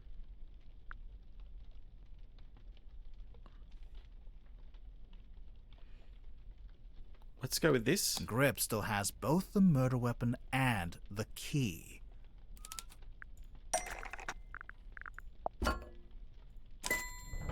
Grip has the necklace key, which is both the murder weapon and the murder. Yeah, that's the one.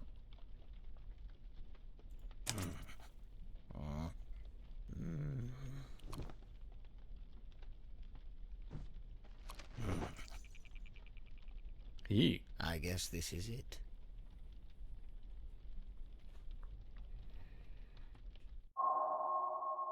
Chapter 7. I feel like I missed chapter 6 as well.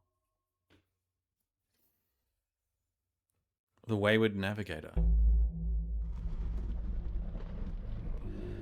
The voyage aboard the Dearest Selena. So now we're going to get a confession, are we?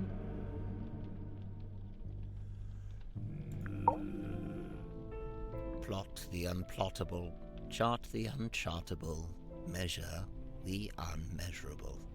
A hollow promise, such feats belong not to mortal hands. But after years of fraudulently offering this to others, I began, in earnest, to yearn for it myself. A quiet desire to journey into the unknown, to quantify it. A lifelong coward, I could never convince myself to act on it. I tell myself as an excuse that I never had any kind of opportunity to act on it. Until one day, I did. What presented Grip with an opportunity to act on his desire to journey into the unknown? Well, the map, right?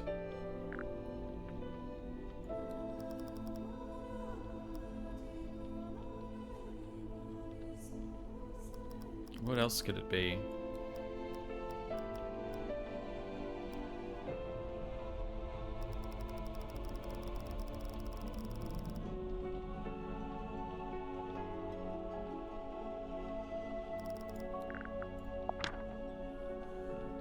Mortuga sought me out, sought out my services. Not because we were friends, but simply because I was the one with the skills to interpret that inscrutable map of his. Sensing an opportunity at long last, I refused financial payment for the work. I still want to work out what the relationship between Tanya and T.W. Ibis is. Hopefully they'll explain that. Instead, I asked to be brought along on the ensuing voyage. Mortuga was surprised by the request, but he ultimately agreed to my terms. Such was his desire to interpret the map. The work was done, and so we went. Despite my bold intentions, I mostly found myself sheltering within Felicia's cabin during the voyage. All the while, she and Mortuga stood around on deck looking windswept and heroic, far more at home on the sea than I. Regret reared its head. Regret over inviting myself into their world. From within the cabin, I sat and listened to their conversation. Felicia was telling Mortuga what they were looking for, what they were hoping to find.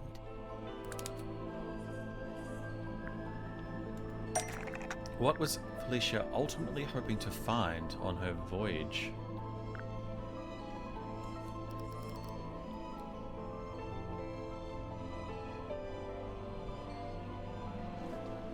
Well, ultimately, her, right?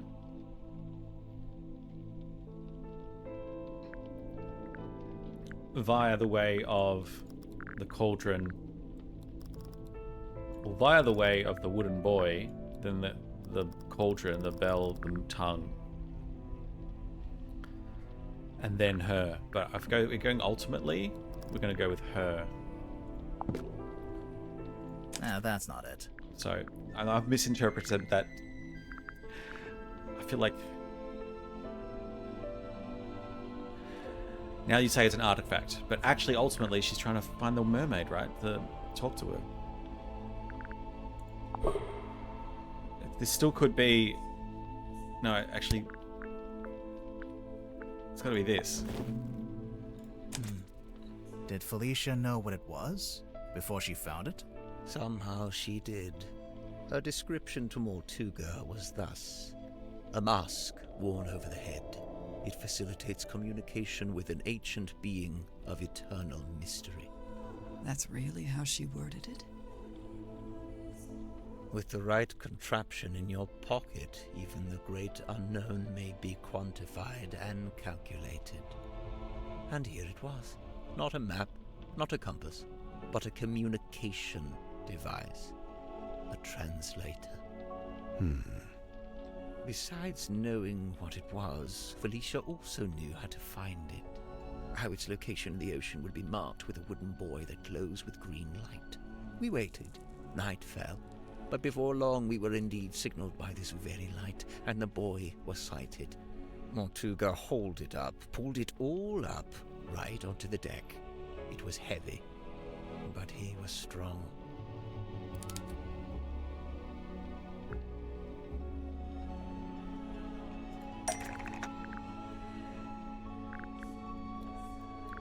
Well, the bell attached to the cauldron. I'm going to say the cauldron, but it could be the bell. The bell and the cauldron locked together to form that single shape. Mortuga went to unlock it by himself, but Felicia cautioned him against it. She warned that it could be dangerous to stand so close, as the mechanism would be surely powerful. And so they unlocked it together, taking a handle each. Felicia took the mermaid's tongue from within the cauldron. Did it have the coral and the gemstone eyes? Yes, they were attached. And what about the necklace? Felicia had it around her neck. She'd come prepared, clearly. Did she use it? Yes, I watched her do it. She used the necklace key to wind up the mermaid's tongue and placed it over her head. Felicia spoke through the mask.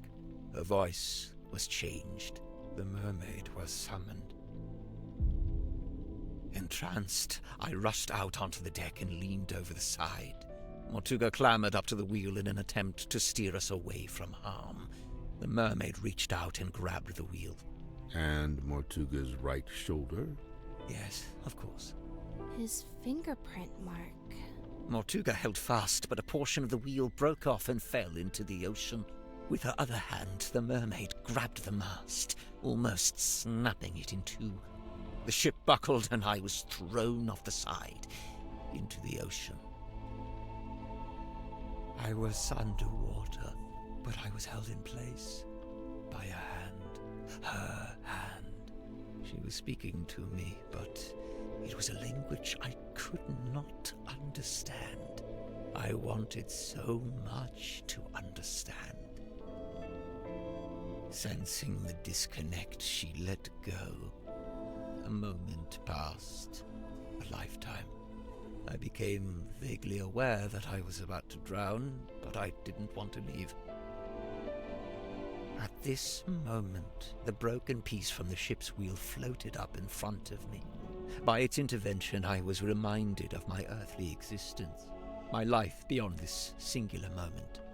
I was overwhelmed with a cowardly desire to return to the surface, to see the sun, to live, to breathe. I grabbed onto the broken wheel and let it carry me up to the surface. The mermaid was nowhere to be seen. Neither was the dearest Selena. Wait, the wood from the broken wheel.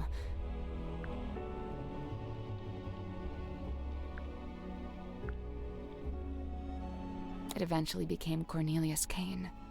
Correct. It has been my earthly tether. The feel of the wood in my hand, a tangible reminder of that desire I once felt to live and to breathe. But what happened? Weren't you stranded in the ocean? Somehow the currents carried me back to the Silkworm coast. I took the broken wheel piece back home and fell into a deep sleep.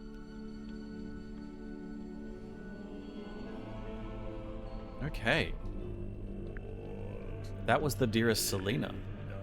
Now, for the creation of the Mortuga submarine, why does Mortuga want to go back? After I awoke, I went looking for Felicia. Not Mortuga. No, Felicia. Why did he go looking for Felicia And not Mortuga, because Felicia had been wondering. None of these are true. Because it doesn't. They both spotted this, and it took 2 people to open the cauldron, so there has to be this one. Felicia had been the one wearing the mermaid's tongue. Correct. Given what I knew of its function, I surmise she may have understood what the mermaid had said to me. I went to the Stone Top Inn, but Felicia was not there. I searched through the empty building until I came to Mortuga's room. I was encouraged to see that he had at least retained the wooden boy and the iron bell. Mortuga was in his bed, asleep. He looked ill, weak. I woke him up. I asked him about the mermaid's tongue. What had happened to it? Where was it? At first, Mortuga said nothing. He merely looked at me. He told me that he and Felicia had locked it away in the cauldron and thrown it back into the ocean. He said they'd kept the wooden boy so that nobody else would ever be able to find it, and they'd kept the iron bell so that even if someone was to come across the cauldron, they wouldn't be able to unlock it. I was horrified to learn this. My only chance of summoning and communicating with the mermaid lost beneath the waves. Or so I thought. Did you ask about the necklace key? Mortuga hadn't mentioned it, and I did not ask about it. At that time, I simply assumed it had been left in the mouth of the mermaid's tongue and thus would be in the cauldron. I demanded that we take the dearest Selena back out on a second voyage to recover the sunken cauldron. Mortuga said it was impossible. For one, the dearest Selena couldn't recover it from the bottom of the ocean if it was not attached to the boy.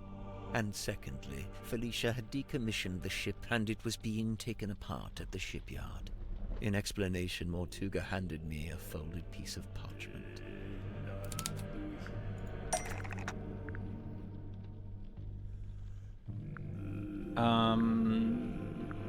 This, maybe? This is the only folded thing. Yes, and on the back it has the explanation from Felicia. It had inscribed a note from Felicia. She was to be leaving town immediately. She did not say where she was going. Mortuga told me he had slept through Felicia's parting visit. He was distraught over it, heartbroken. With a desperate look, he asked me if Felicia had also come to visit me on her way out of town. I told him yes, she had. Oh. Mortuga's eyes opened wide. Did she say where she was going? I must know. I have to know. I told him yes. Yes, she told me where she was going and she'd given me the address. His eyes widened further. Give it to me. I need to know. I'll go after her. I told him I would, in exchange for the mermaid's tongue. Mortuga told me again how it was impossible. There's no way. It's lost. You need to let it go. I didn't want to hear it. I left the inn still clutching the deeds. I went down to the shipyard and spoke with Donovan Drummond. He had begun taking apart the dearest Selena. Oh, okay. So he swapped the deed for the submarine, not Mortuga.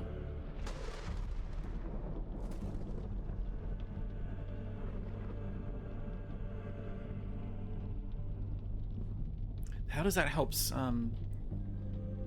Cynthia take it back? I inquired about purchasing Drummond's unused submarine, the Seafoam submarine.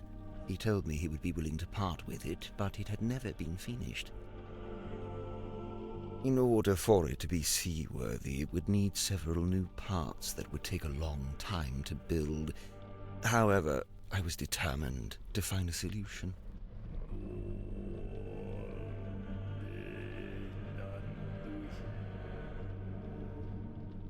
Yeah. This one, I guess. You offer to buy both the Seafoam submarine and the dearest Selena, and for Don to put them together. all for the inn. Maybe. You offered to buy both the Seafoam submarine and the dearest Selena. Correct. I suggested we could use parts from the sailing ship to finish the submarine. Drummond merely asked how I was going to pay for 2 vessels. I showed him the deeds to the Stone Top Inn. He accepted it as payment. Is the inn really worth as much as 2 vessels?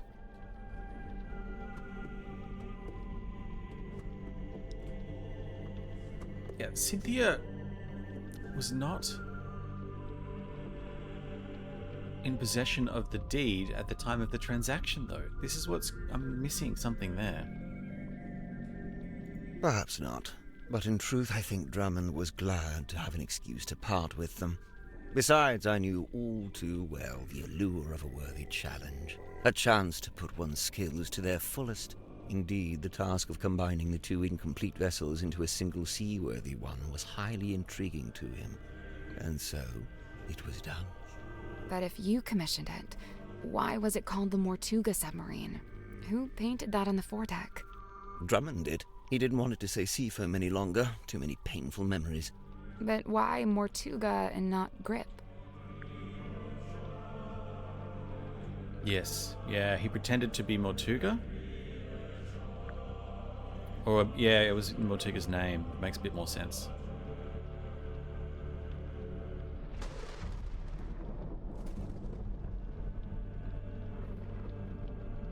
Yeah, I'm guessing it's this one. This one doesn't make a lot of sense.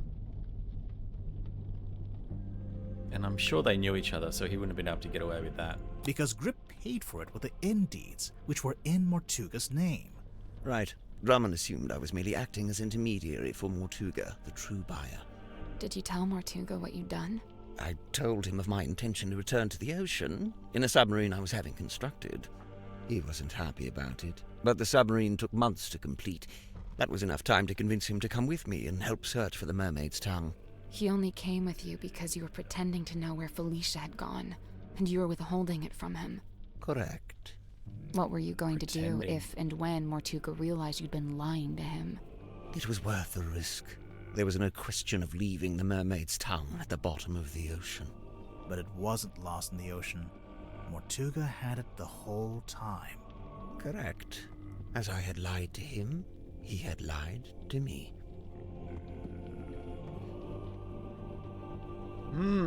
So what was Mortuga hoping to do? Somehow get the information out of Grip? Or... yeah, I don't know. How was he planning on getting that information? He could have just handed over the Mermaid's tongue back in Silkworm and got the information. Even though there was no information because he was pretending. He was probably too scared, not scared, or too wary to give up the Mermaid's tongue. Although if he had the key, it would be useless. Not sure. Alright, we can keep going on, but I am going to call this right now. We're at 88%. I need to have some lunch. So let's call this an episode. Thank you for watching. This has been an amazing game so far. Yeah, bye for now.